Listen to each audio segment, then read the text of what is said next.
it is nice to do in person. You hit like social cues a little bit better too. Yeah. So Well, you do. I've never hit a social cue in my life. Yeah. On that note, should we get started? Yeah, let's do it. Welcome to VCR, a Vintage Cinema Rewind. We're bringing old movies to new viewers. I'm Blake. And should we talk about the dead celebrity in the room?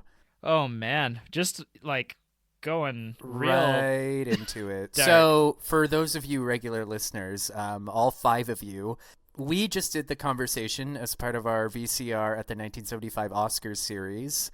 So that's an incredible neo-noir thriller directed by Francis Ford Coppola and starring one Gene Hackman. And the day we posted our deep dive, Mr. Hackman was discovered along with his wife in his home. So, I mean, I don't want to say that we killed Gene Hackman, but the the timing is a little less than ideal. So, anyways, I actually took some time in the last couple of days going through like his filmography and like watching some of his famous performances on YouTube, and like, the guy really was a master of his craft, right? Oh, absolutely. Yeah, I've become like more and more of a fan in the last 5 years. Since we started doing this, I've been kind of watching more of his movies. Yeah, and like I don't really want to comment on like the circumstances or like the different speculations out there regarding him and his wife's passing, but I just want to be said that I'm like deeply, deeply sad that he's gone. He had been retired for a while at this point, but like the finality of death really kind of puts a little bow around his career, and like, like the world was a better place without him in it, and honestly, like now that he's gone, the world is a little bit darker. You said I think you said the world is a better place without him. Wow. Okay. I'm sorry to like. I'm pretty geez. sure that's what you said. Jesus Christ. It's funny. I told you how I got written up at work a few weeks ago. Yeah. I went in and I meant to say, like, just so you guys know, like, I don't come in here intending to do a bad job. But what came out of my mouth was, I come in here intending to do a bad job. And then they all looked at you and you were like, something's gone awry. So, anyways, no, I just, like, just to, quite frankly, like, the world was a better place with him in it, and it's, a slightly darker place without him in it. So, like, he really will be missed. Like, I'm really glad we've done the conversation, and I hope we can do a lot more of his movies as the years pass. Yeah, for sure. I mean, The Royal Tenenbaums is something that, blew my mind last year, and then I showed you it maybe a month ago, and you were like, I think you loved it just as much as I did. I think actually. I might have even liked it more than you. I was like, well, that's debatable, Yeah. actually. That actually might be my favorite Gene Hackman performance that I've seen. But I mean, Yeah. the guy had such a career. Like, there's still a lot of performances we need to, hunt down. Oh, absolutely. He's got a ton, and we're gonna probably talk about a couple of his other performances because he's actually not in The Godfather Part II, which we're gonna be covering shortly here, and that's probably why you clicked on this podcast episode. But he does have movies with some of the other actors we're going to talk about in a few minutes here. Yeah. That are also maybe no longer with us either. Right. So anyways, now that we're done talking about Gene Hackman, I guess we need to start talking about one of the most iconic films of all time. Yeah, The Godfather Part II. We did The Godfather Part I 2 years ago now because it won Best Picture 50 years ago, 2 years ago. And if you're following along, and The Godfather Part II won Best Picture 50 years ago this year. So yeah, and just for those of you at home, this was my first time seeing it. Yeah, and this is, I believe, my third time seeing The Godfather Part II. So, I'm coming with this one with a little bit of experience, but this is always kind of a challenging movie, honestly. Yeah, so you and I, I always have to remind our viewers of this. We do hang out, like, off mic sometimes. And, like, I saw you the other day, and I was like, like, we almost started the podcast right then, and you kind of had to stop me. But I was like, this and this and also this, and you were basically just like, shut up, like, save it for the podcast. And I was like, okay. So, yeah, I have thoughts about this movie. Yeah, so I guess before you and I even get to the deep dive, we got to get through the primer and talk about who this movie's for, give us the viewers a brief spoiler-free kind of explanation of what this movie's about, and kind of dive into it there. So I guess, so to start off, I guess, before we even get to the plot of the movie, what is your relationship with the Godfather series? Like, this is your first time watching part two, but, part one, is it one of your favorite movies of all time? Is it overrated to you? Like, where do you sit on it? So I think we talked about this a couple years ago. I think I never really watched the Godfather movies as a kid. Like, I was tangentially aware of them in the same way that, like, everyone is tangentially aware of, like, certain iconic pieces of pop culture, right? Yep. Actually, earlier today, I was watching this YouTube video of, like, all the different, like, Family Guy parodies they've done of The Godfather over the years. It's actually really funny, and it's longer than you might think. But, I believe it. Yeah. So, I think I watched The Godfather for the first time in full in film school, which would have been like 15 years ago. Loved it a lot. Mm-hmm. And then, a couple years ago, we did The Godfather, and that would have been only my second time seeing it. And I think I loved it just as much, if not more. Yeah, I kind of agree with you. Like, I have a similar experience with it. Like, I probably watched it, like I said, in that 16 to like 19 range, when I was really starting to recognize movies as, my thing. Pieces of art, yeah. Yeah. And so I kind of checked it out there because it was so highly rated, and I loved it back then. And I've watched it probably, but I've probably seen it about 5 times, part one. Okay. So I've watched it quite a few times. It's one of my favorite movies of all time, like very high up on my best movies of all time list. Yeah, easily. We're going to do our top 100 later this year. It's probably going to be in my top 10, if not my top 20. But yeah, I would agree. And I think that a lot of movie enthusiasts would likely put The Godfather Part 1 up there. And The Godfather Part 2, like I said, is kind of a complex movie. And, I think that we'll talk about who this movie is for in a few minutes as well. But I think that there's a lot to say about this movie and its relationship to part one. Yeah. And how, your mileage may vary on part two, even though it's objectively also considered one of the greats of all time. Yeah. So I'd never seen part two, but I'd heard from a lot of people that some people considered it better than part one. Mm-hmm. So this was my first time crossing this off, my bucket list. So this is part two. And yeah, it very much is in conversation with part one. Yes. And almost to the point where, like, I kind of want to watch them as like a double feature, like set aside a whole afternoon and like marathon them both. Yeah. Yeah. We'll talk about who this is for, but I think that you pretty much have to watch them as a combined form. Yeah, and I will just say, cards on the table, I didn't have time to rewatch part one in preparation for this, and I think some stuff got lost in the sauce, as the kids say. Yeah. Do the kids say that? And I actually chose not to watch part one before rewatching part two, because I wanted to see how this movie, how my enjoyment of this movie differed without having the full part one fresh in my memory as context. Yeah, and like I think this is going to be a pretty complex episode for us.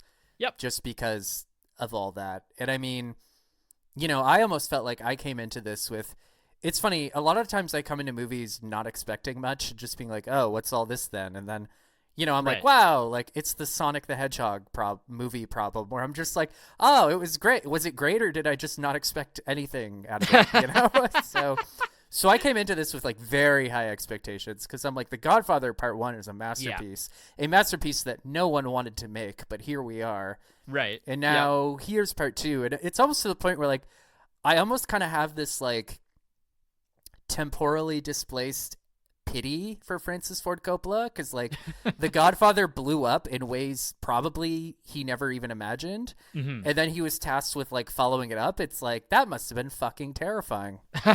Like, okay, man, you hit pay dirt with Star Wars, now the Empire needs to strike back, Yeah. And here we are. And why don't we take that note to get into the plot? Okay, so plot summary.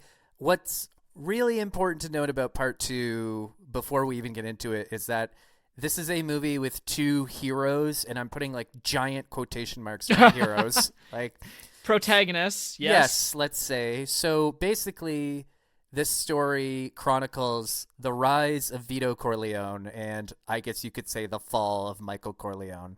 Mm-hmm. So one half of the narrative, I guess it's more like 40% of the narrative deals with Vito and his rise to power, as a Sicilian immigrant who had to flee the mob, in Italy, and then being dragged into a life of crime here in the New World. And then we've also got Michael, who has, consolidated a whole bunch of power after shooting a bunch of people. And then, how he struggles to make his business legitimate, but how he's beset by misfortune at every turn, let's say. Yeah. So we've got this really interesting study of contrast where we've got, again, poor little Vito, who, his whole thing is he basically had to be smuggled out of his own country because his father had angered a local don or like a local mafioso, and he had to flee the country. Mm-hmm. He had a real like immigrant experience in like what, the 19 teens or something. No, it's like 1900. It's like Oh, 1901 when Like- he leaves Like Italy. turn of the century, where like they're quarantining you for smallpox and all that Yeah. shit. Yeah. Yeah. And then we've got Michael, who sort of like acquired all this wealth and power, but is struggling to hold on to his family and consolidate more power and blah, blah, blah, blah, blah. Mm-hmm. And make the business legitimate as well, because that's also a big part of the theme of the movie, is that he wants to change from the old way of doing things with the mafia and integrate with the up-and-coming Las Vegas expansion, which is going to legitimize his business and allow him to get out of the mafia crime business in New York. There's a very poignant scene early on when, he's holding this big party for his son for his first communion, and he's dancing with his poor beleaguered wife, Kay. And, she says, "You told me 5 years ago." She said, you told me that you needed 5 years to be legitimate, and it's been 7 years. And he just kind of says, like, "I know, Kay, I'm trying." Yeah. So, and then really, going more into like the specific details of the plot, shortly after this little first communion thing, there is an attempt on Michael's life, and the assailants are found dead on the compound, and it turns out that there is a mole in the Corleone family. Mm-hmm. So cunning, calculating Michael has to go and discover who the weak link in this particular chain is. Yeah, right. While trying to keep all of his ducks in a row and like all the balls in the air, essentially. All of these moving parts. Yeah, and I did want to point out that like, part one also starts with like a big family affair, like a wedding. Yep. And part two kind of mirrors it in some ways, but there is this kind of just this very, for the first 45 minutes, there's just this very subtle sense of things being wrong. Yes. Yeah. Like, yep. There's this very subtle sense of like, it's almost just this quiet sadness that hangs over the Corleone family.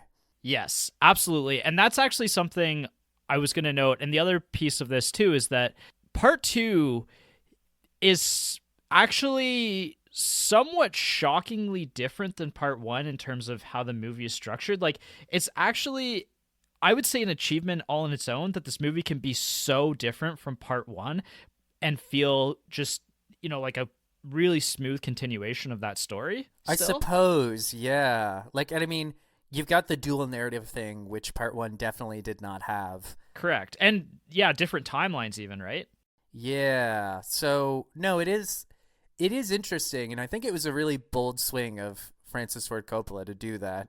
There's a lot of focus on like family turmoil and stuff. Like, Yep. in the first 45 minutes at the little ceremony, there's all this stuff about how the sister Connie, after her husband got murdered by Michael, essentially, like, she's had like a string of affairs with like shitty men, and she's not really involved in her kids' lives anymore, and she wants money from Michael so she can travel Europe with some shithead. I don't even know his name. I'm not going to look it up. And then, and then there's also like some turmoil where like, another local Don wants to kill these brothers, but like doing so would interfere with a deal that Michael has with another mob boss. And, there's Yep. just a lot of, again, it's just this really subtle sense of like things being wrong. And, lest we forget, Fredo is there with like his annoying bimbo wife and all the. And we'll have a lot to say about Fredo throughout the course of this, won't Yes, we? the character Fredo's like probably second most known character in The Godfather, or maybe third most known character in the Godfather series, Yeah. right? And he's barely in part one, but he really takes center stage in part two.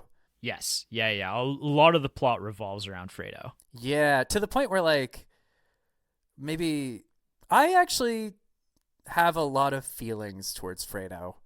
I think anybody would after watching this movie in full context. Like, some good feelings, some bad feelings, but definitely some good feelings, you know? Yep. Yeah. No, I absolutely agree. So let's talk characters and people you may know. And we'll just talk about the top two actors here, the top two of the biggest actors of All time? yeah, two of all-time biggest actors from like the 70s through 90s, Al Pacino, Robert De Niro. This is their first movie together, even though they actually are never on screen together and not on screen together until Heat, a movie that we've also covered and that I absolutely love. But Al Pacino is kind of reprising his role as Michael Corleone, and it's just a direct continuation of his character from the first movie. He's a household name. I think that this is probably my second favorite Al Pacino performance of all time. I think it's certainly up there, isn't it? It's kind of funny, and like other people have pointed this out, that like you know, I think later on in his career, Pacino really started hamming it up. You know what I mean? Like chewing a lot of scenery. Neil Brennan has that great joke where at a certain point Al Pacino said, like, you know, I can only do like archetypes or weather patterns now. So it's almost kind of surreal watching a very like subdued, cold, calculating, menacing presence. Yeah, and I'll say that because it's a continuation of the first one, you know, it's the character of Michael becomes that cold, calculated person over the arch of the first movie, but it's really the extension of his character fully coming into that kind of power and the way that he, you know, navigates this world. So I think that this performance is really, you know, he's not the main in The Godfather Part 1. He's the second main, I would say, but he's not quite the main character of Part 1. Whereas this one, he is the main character, and I think that he shines with this characterization, which is very, like, I'll say as well, very Walter White kind of character. Yeah, like I have some stuff to reveal in the deep dive, but like Michael really is not a good guy. No. Like, he's not, and I mean, you know, I should have to say that, but I feel like some people still need to hear that. Well, and a lot of people have only seen Part 1. You know, the Part 1 is all about action and taking action and like doing what's best for the family and everything, and Part 2 is the consequences of Part 1, and like the weight of Part 1 just kind of hangs over this movie the whole time. Yeah, I know. Like Michael really, and again, the dual narrative structure really highlights this, but like Michael really does kind of inherit all of his father's cunning, but like none of his compassion.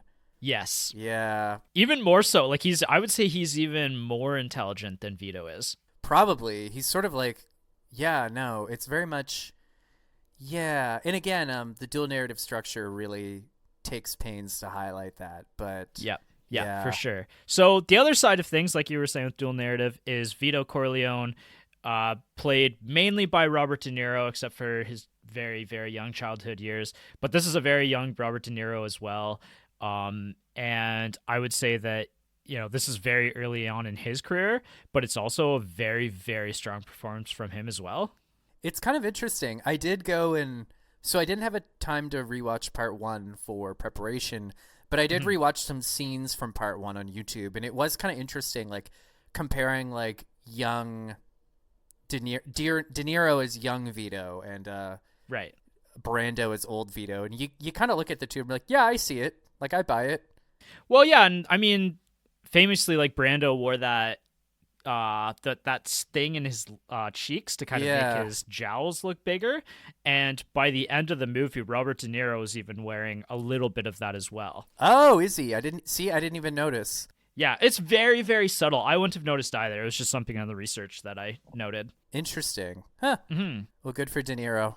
Yeah, so he's also a household name. I don't think we need to talk too much about De Niro. We'll probably devote an entire episode to him at some point. So the third character that is, like I said, probably the third most famous character or second most famous character in all of the Godfather series is Fredo Corleone, the older brother of Michael, however, kind of a goofball, kind of a screw up of the family. I remember when we did part one, how surprised I was that Fredo was older. Yeah, I always just thought he was like the youngest boy or something. he has youngest child energy, right? Yeah, he sure does. Ay, ay, ay. And that's part of the problem. But he's played by John Cazale, who we've talked about. This is actually the fourth John Cazale movie that we've now done on the podcast. We've covered 4 of the 5 movies that he ever did before he unfortunately passed away. This is now like the John Cazale podcast. Pretty much. I mean, one more, The Deer Hunter, which I've actually never seen. The Deer Hunter? I've never seen it either.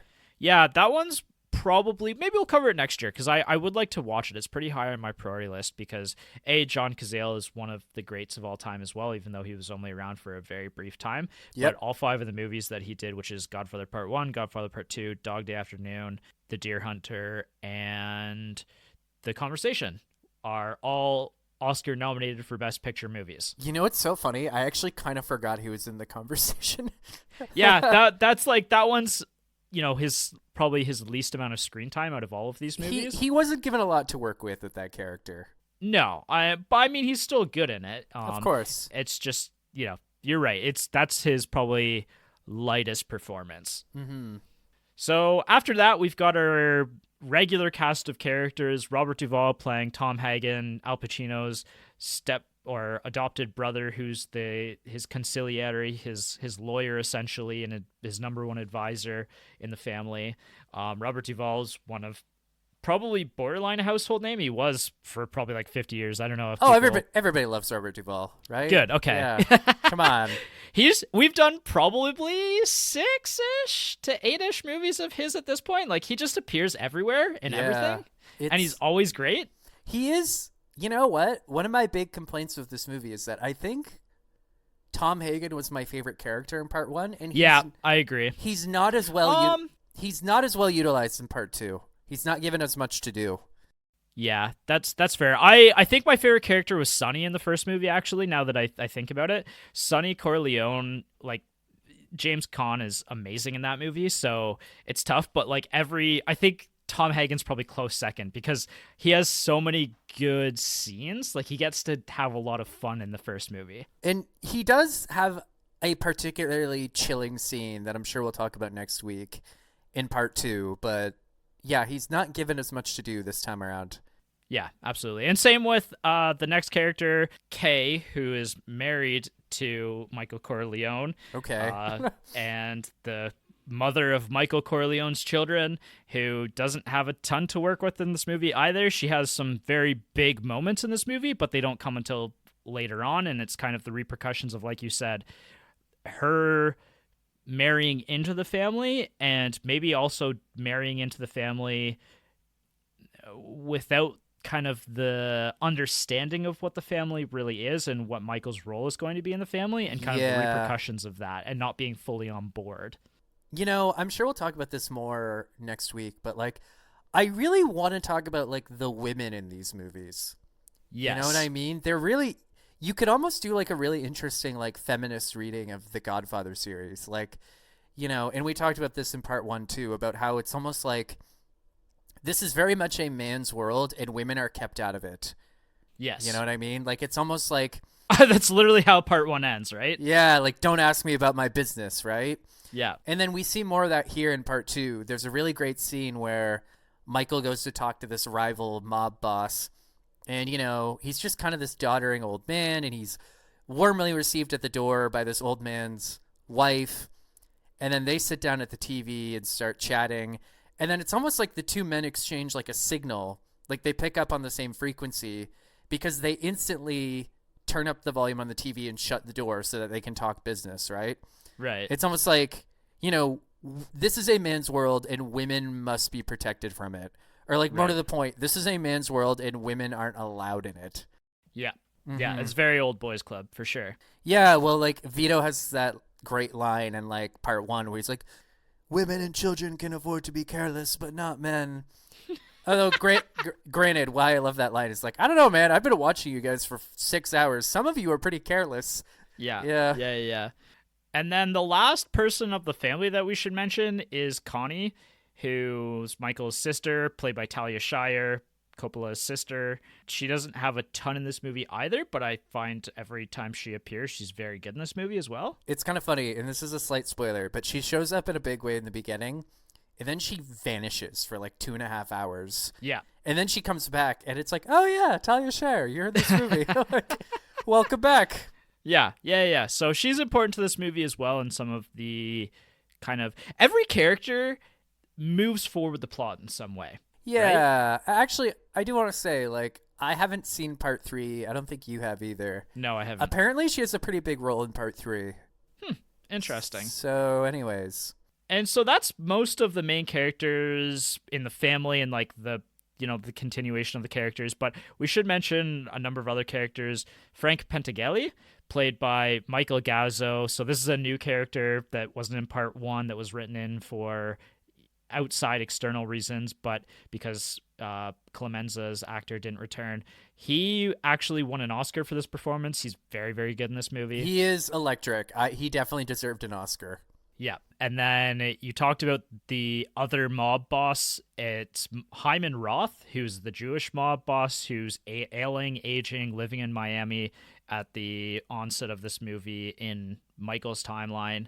Very interesting performance as well. He's definitely the main villain of the movie, and that's maybe a minor spoiler, but honestly, the mob families don't generally get along well with each other. Yeah, it's funny. So. It's funny how greedy, power-hungry men can't get along, but his performance was very interesting as well. It was very understated. Yes. And I think that's partially by design, but I think it works very well for this movie. I think maybe his character isn't as villainous, or like you don't care about his character as much as maybe the villains of the first movie, but it's still a strong performance. It is certainly a strong performance, yeah. So...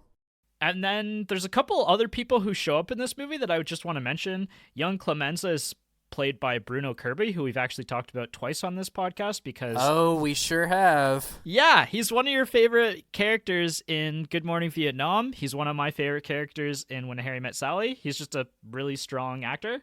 Yeah, no, I recognized him. I was like, hey, it's that guy. But, yeah, I recognized him. This is the first time I recognized him in this movie. But great. And if you've seen those other 2 movies, you'll recognize him right away. Mm-hmm. Joe Spinell, who plays Cece, is the whole time I was like, who is this guy? He's the guy who I believe he's Frank's second. And I was like, oh, who is this guy? And it's the mob boss from the Rocky movies.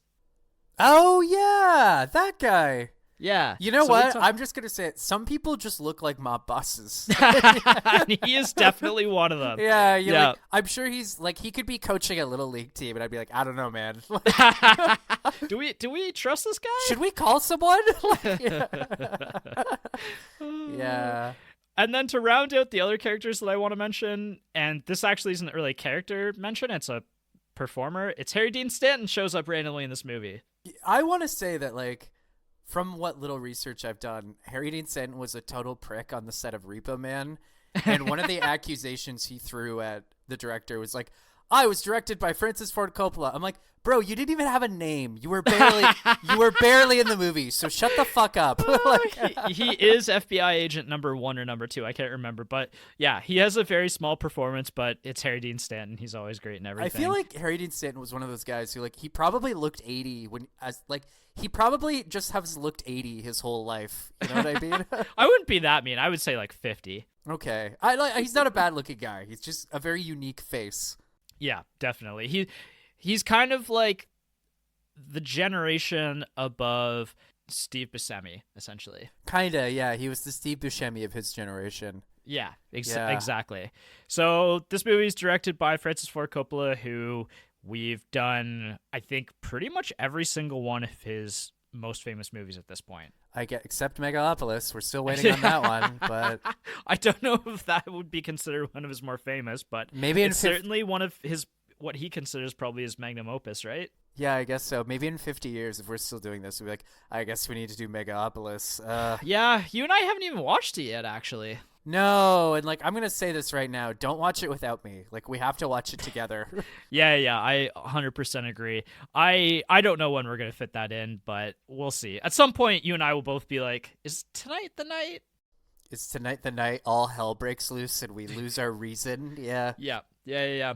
And before we move on from this section, I do want to just shout out Mario Puzo as well because he co-wrote this with Francis Ford Coppola.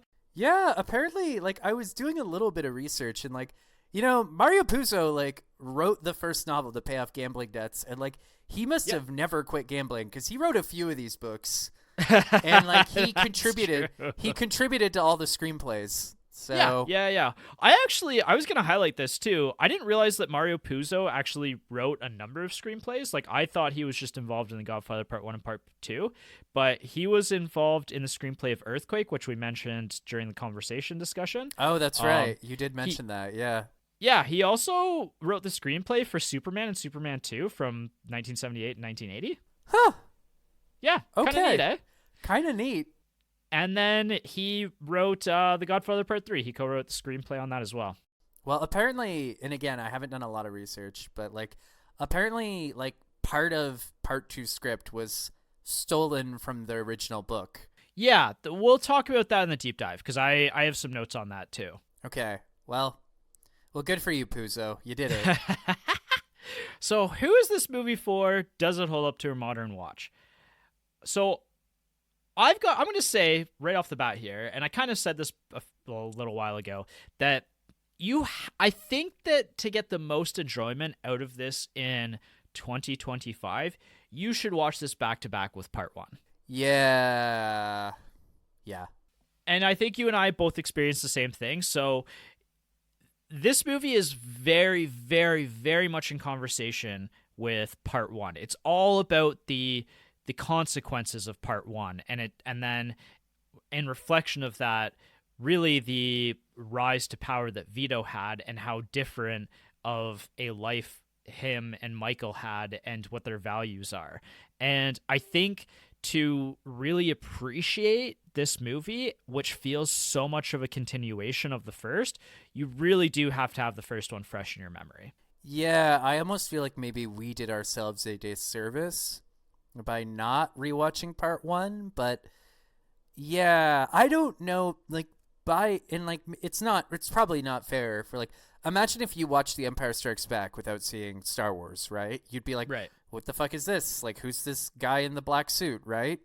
Yeah. So it definitely does not, I don't know that this movie stands on its own. So that's the thing is, like, I kind of agree with you. Like, my example was like the Lord of the Rings. Like, generally speaking, when I start the Lord of the Rings, like when I start the Fellowship of the Ring, it's with the intention that I'm going to watch each of the successive movies. It's not like The Matrix, where I might watch the first Matrix movie and then I may or may not watch the next 2 or 3 movies after that. Yeah, you can skip them. So I actually did this intentionally, like I said, where I didn't watch Part 1 first because I wanted to see, like, can this movie stand on its own 2 legs? And I think that I have a little bit more positive to say about it than you do. I think that this movie does hold up shockingly well, that, that it is a very strong movie. However, you do lose something not still being in this world when you're entering the opening act of the film. Yeah, well, like, even the first shot of this movie is it continues the baptism scene from Part 1, right? It's almost like John Wick, where, like, it goes from, like, it's almost like there's no bricks. I mean, not entirely. It opens with Michael, and then we immediately flash back to Vito. So yeah, and like other people have pointed out how well Part 1 and Part 2 like stitch together, right? Yeah, it's almost exactly. Like, it's like a long, like, epic. It's almost like a mini series, right? Yeah, it's essentially, I put it on the same par as the Lord of the Rings series. You would never just watch one.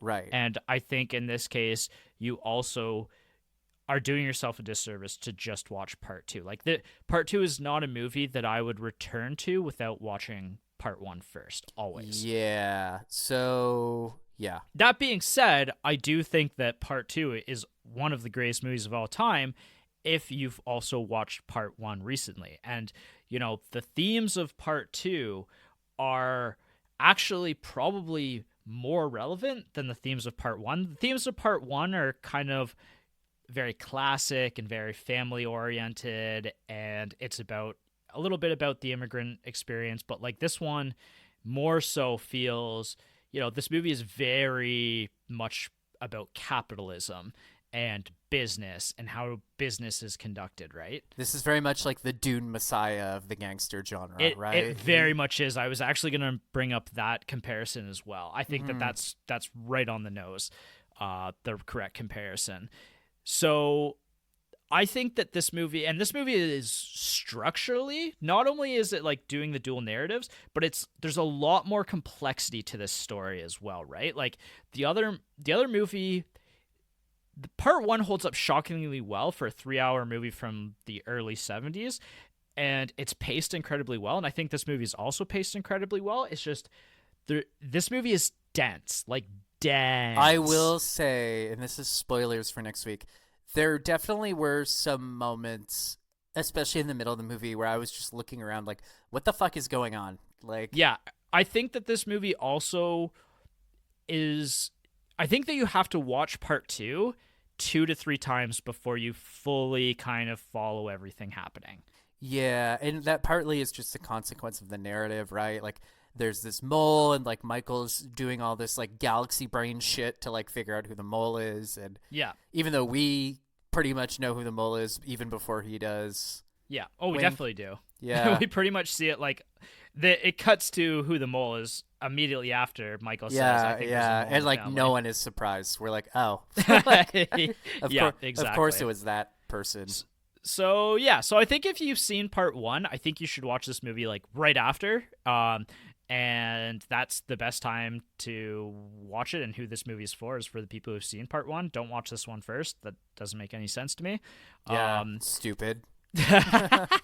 Well, I was kind of wondering because I know this movie essentially starts out with Vito's story as a child, right? And so you're kind of, you're starting at the beginning of a story. It's similar to the first movie where there's 2 different characters and we're at the end of one character's story and we're at the beginning of another character's story. And this movie does that as well. But I think that this movie doesn't quite work the same way that The Godfather Part 1 does in that sense. No, definitely not. I still think this is kind of a must-watch movie with Part 1. I think that history buffs are just going to have a feast with this movie because this movie portrays certain historical events that I don't know if any other movie has ever done, and in such detail and as well as this movie has. Yeah, especially with Vito when we're learning about the immigrant experience and like the turn of the century and like how discriminated against Italian Americans were. You were just kind of like, oh yeah, I guess it sucked. You're really locked in. I like that part of the story is where I think like I'm most interested in it. Like, seeing this character arrive in New York and just like how chaotic and how alien it must have been, right? Yeah, and how like few opportunities there were and like how hungry everyone was. Yeah, no, absolutely. So, and I think even like today, like those themes still really hold up well, especially against the backdrop of what's happening down in the States right now, right? Yeah. So I think to conclude on this, like, I don't know, I think this is a movie that everybody should watch at least once in their life, along with part 1. I will say, and like, this isn't really a spoiler. I guess it's kind of a spoiler. I probably didn't like this movie as much as you did, but like, I am glad I saw it. Mm-hmm. And it does, like, even though I was a little lost, it did like hold my attention. Yeah, I think the next time you watch part 1, I think that you'll end up wanting to watch part 2 again. Because I think that's what's going to happen to me the next time I watch this is I'll probably watch part 1 and then go, yeah, I really kind of want to see how this all kind of finishes. Yeah, I can't wait to see the bottom fall out of this. Yeah. No, I think that this movie holds up really well. I do too. So one scene to sell the movie. In my opinion, there's only one scene that you could properly sell. I want to point out that I was going to pick a different scene, and Blake essentially bullied me into picking another one. You could say a scene, but in my opinion, there's 8 movie clips online for The Godfather from the Movie Clips YouTube channel. And the one that I chose is the first one. It's called My Offer Is Nothing. And that's when he has his conversation with the senator in the opening act in Michael's story. It's a scene that I think is really strong because it shows like just how strong a performance Al Pacino is going to be throughout the rest of the movie. Yeah. It also kind of, if you've seen part 1, it's kind of an interesting mirror of The Godfather's opening scene and opening acts with the wedding going on against the backdrop of him doing business and how different him and Michael do business. Yeah, really. I think that it doesn't give away any spoilers in the movie. And that's my concern with the other 7 movie clips, is that they all give away big plot details. I was going to pick a certain one, which I won't reveal until next week. But I'm like, yeah, all right, this is a little much. Well, you can say what the scene is called, but I don't know. Like, again, that one's kind of your mileage may vary. And if you've never seen this movie and you don't want to get spoilers, then I don't know if picking any other one other than the first one makes sense. You know what? I'm going to save it till next week, but okay. I am going to save it till next week. Okay. That's right, good. Everyone. Blake bullied me. So when to watch? This is a Sunday afternoon movie for me because it's 3 hours long. I think I also did myself a little bit of a disservice. I watched this on a Friday night after a very long and grueling work week. So I think that, again, you have to be very awake and ready for this movie because a lot's going to happen. It's almost like a mini-series, right? And yeah. You do kind of have to watch it all in one sitting. There is an intermission that's about 2 hours into the movie, and you could maybe take a pause. That's what I kind of love about a 3+ hour movie, that this is kind of a comparison. I think I talked about this in The Godfather Part 1 as well, that if you watch the extended editions of The Lord of the Rings, then if you have them on DVD, they kind of cut off about halfway through the movie, and each one has a really good cutoff point, except for The Return of the King, which I have a bone to pick about. Okay. But the first 2 have really good cutoffs halfway through the movie. And it kind of then becomes a mini-series where you can watch 6 episodes that are about 2 hours long every night and get a really, really rich story out of it. Whereas I think The Godfather, if you wanted to do that, I think it's there as an option available to you because there's an intermission in each Godfather movie. And so I think that's how I might approach this movie if I couldn't sit for 3 hours. And I know a lot of people, that's tough. Yeah, that is tough. So, yeah, I agree. So I think that's how I would recommend it if you're not going to watch it like a 3-hour block one weekend and a 3-hour block the next. Because, again, you should watch these movies together, essentially, or as close together as you can. Mm-hmm. I think that going part 1 to the intermission, part 1 after the intermission, and then same thing with part 2, watch it over a week. And I think you'll have a really good time. Okay. Yeah. I guess I should have mentioned this maybe and who this movie is for. I think this movie is so good and so iconic that I don't think without this movie we get some of the most famous TV shows of the last 20 years. I was kind of thinking about how, The Sopranos is almost in conversation with Goodfellas, which is in conversation with this. Exactly. Like every gangster-related movie, a lot of crime-related TV tips its hat to The Godfather. The Godfather is like the cutoff point of like what modern gangster movies are. Mm-hmm. So, like Breaking Bad, considered one of the greatest TV shows of all time. I don't think Breaking Bad happens if The Godfather Part 2 specifically does not happen. I see what you mean. Like, it's Part 2 specifically with Breaking Bad. Yeah. Yeah. So I think that I especially the character of Walter White really, really owes a lot to Michael Corleone. Mm-hmm. Also, Scarface. And Mr. Chips. yeah, exactly. So But even like Game of Thrones, like I don't think that Game of Thrones would be a novel series without The Godfather Part 1 and Part 2. I mean, it definitely plays on that kind of whole like royal family feuding siblings kind of thing. Mm-hmm. And there's a lot of rich characterization to be mined from that. Yeah. I genuinely don't know that we would have that book series without the Godfather movies. Mm-hmm. So that's my pitch is if you like those two series in particular, which are like two of the biggest TV series of all time, I think you're probably going to enjoy watching Part 1 and Part 2 together. Yeah. So where to watch right now? This one's streaming on Paramount Plus, so it is available out in the world right now. I have the Blu-ray of it, so I just watched the Blu-ray and it was beautiful. I watched it on Paramount Plus. I did not rent this for once. Nice. Good for Yeah. you. And did it have the intermission on Paramount Plus? It sure did. Good. Okay, cool. So then you can pause it like I was saying. Mm-hmm. So, yeah, that's awesome. I think that either or is good, but this is a movie that I'm really happy to just own because it's a movie that I will probably continue to come back to The Godfather Part 1 and Part 2 every 2 to 5 years, honestly. Yeah, I do want to do like a marathon where I do both of them back to back in one day. Yeah. Just to see how it holds up. I think you owe yourself that. And I think watching them back to back like that is probably going to bump up your rating of The Godfather Part 2. And actually, funny enough, because we've been working on our top 100 list, so I have my top 100 list, and funny enough, before I started The Godfather Part 2, I had it higher than The Godfather Part 1, and I actually lowered it a few ranks after watching it this time because of some of the issues that you and I had even at the primer level. Okay. So I thought, watching these together, that Part 2 is actually better than Part 1, but you've got to watch them together to get the full context. Interesting. Yeah. Huh. It's almost like a TV show where it's like, yeah, you got to get through the first season, and then the second season's really good.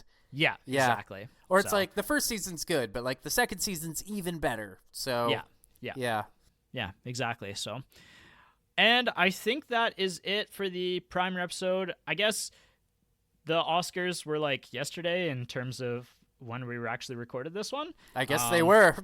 And so Anora won a bunch of Oscars, which you haven't even seen. So you and I don't have much of a conversation about it because I have seen it and it was good, pretty good. I would give it like an 8 out of 10, but I don't know that it deserved the Oscar, the best yeah. Oscar. It's kind of like the average out, like everybody's probably like second favorite movie of this year. But somehow it won an Oscar. Well, because it split the vote, right? Right. So if everybody, the way that the Oscars work is by like ranked ballot. So if everybody voted for it second and the other 9 movies got even split for first, then Anora wins.